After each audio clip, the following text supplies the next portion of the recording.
Hi, I'm Laura Zam. I'm a sexologist, and I'm also the author of a book called The Pleasure Plan.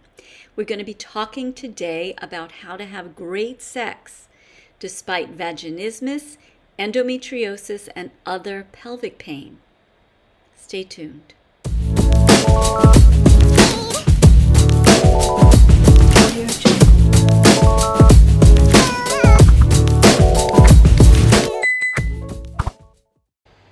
Hi there, I'm so glad you're here. I want to tell you first that my book, The Pleasure Plan, is about my journey, understanding, healing from different kinds of pelvic pain, 3 different kinds of pelvic pain. But it's also a book about learning how to have sex despite pain, while I was going through different kinds of rehabilitation, but also managing some pain that I now have intermittently after menopause. So I know firsthand what it's like to have these pelvic pain conditions, even multiple pelvic pain conditions, but I also know how you can have fantastic sex despite that. So that said, what I want to do is I want to talk a little bit about tapas sex. This video is part 4 in a 4-part series that is talking about tapas sex. And tapas sex is a way of making love that is not dependent on an old script. And that old script goes something like this: foreplay, intercourse, or foreplay, penetrative sex. Tapas is asking us to feast a bit differently. It means that you make love using different or incorporating different small activities, and you combine them in a way that is pleasing to you and pleasing to your partner.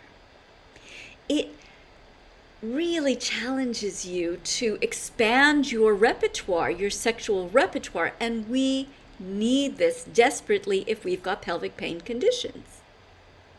If we have pelvic pain conditions, there are certain positions or certain activities that are going to be painful for us. But when we've got tapas, what we can do is we can expand. So now we're doing things that are not painful for us. Not painful, but we are still making love. Let me talk a little bit about different kinds of pain conditions. So vaginismus often is, it's chronically tight and weak pelvic floor muscles, and it most often involves entry, penetration.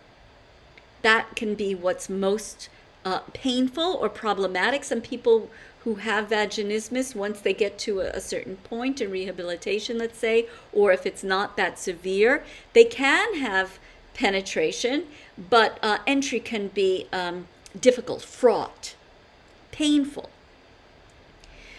So that's something that can happen. Endometriosis can be deeper pain, and it also can be very dependent on different positions.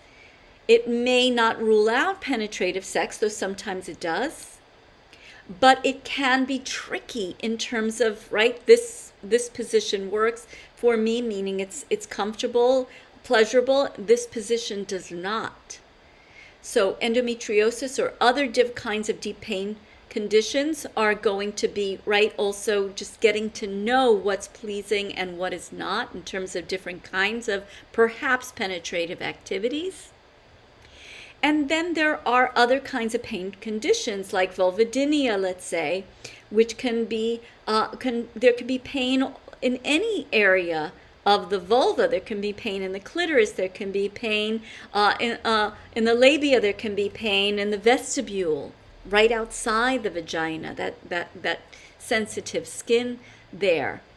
So with vulvodynia, again, you want to really get to know what is going to be painful, uncomfortable for you, and just take those off the menu. Or rather, you're going to make a menu comprised of activities that are delightful for you, that are pleasurable, but that don't cause pain. If you have a pain condition, sex in and of itself can be, right, very fraught.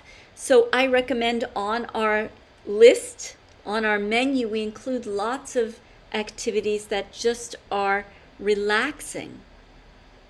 Just lying side by side with a partner, having some chocolate maybe, no pressure. Maybe having your partner massage your scalp or your hands, right? Something that's going to relax you, that's not going to, right, get the anxiety going. On your menu can be only these items. If sex is really fraught for you, or meaning penetrative sex, or something that's overtly sexual, even oral sex, if that is just too much for you, causes too much pressure, too much anxiety, you can just put relaxing items on your list. So you've got a list or a menu, your partner has a menu. Your partner is going to list things that are, right, also pleasurable for them, or that are pleasurable for them. But you have veto power over your partner's list ultimately once they make this list or menu. You can say, this activity I can't do without pain or discomfort. So then your partner's going to come up with a revised list. The way you make love with tapas sex is each of you has a menu, a revised menu. Your partner can also have veto power over your list, but the veto power is only things that would be uncomfortable, painful, triggering, not items that I don't like that, or that's not going to be arousing enough for me. That's not something that is allowed. You can't veto because of that, because you're going to put together all kinds of different things. So you both have a menu. Each of you chooses 2 or 3 items from your own menu. Your own menu. And now you're going to make love. Now you're going to make love. So say you've got vaginismus and you can't have penetrative sex. Either you're in an early phase and it's you're just kind of figuring out that you have this condition, and you don't want to reinforce the same kind of muscle conditioning, which is the muscles going into overdrive. Or you've started, let's say, some sort of rehabilitation, perhaps with a gynecologist or a pelvic floor physical therapist. You're using dilators, so you don't want to reinforce bad habits, basically muscular patterns. So what you want to do is you want to make sure that there's nothing on the list, right? Nothing on the list that is going to, right, cause you pain. So in this case, penetrative sex would not be on the list, either your menu or your partner's. And so when you come together to have sex, you've now got, let's say, your relaxing, lovely, relaxing activities. And let's say your partner has something on there that would bring this person to orgasm, that's not painful for you, right? Using a hand, using the mouth, etc., right? So maybe there's, both of you have massage on here. So making love could look like this. Great sex can look like this. It can look like there's some massage. There is some sexual activity to, right? So to bring one of you to orgasm. There is some role play in there. Maybe, or listening to some erotica. Right? Different things that are arousing in no set order. The orgasm doesn't have to be, if somebody or both people want to orgasm, it doesn't have to be at the end of this equation or the end of this session. It could be anywhere in here, anywhere. So we've got now this great sex because we've got things that we really want out of physical intimacy that we've chosen from our own list without pressure or without feeling fraught around these, and your partner's chosen things that revolve around their own pleasure that, again, do not cause you any kind of pain or discomfort.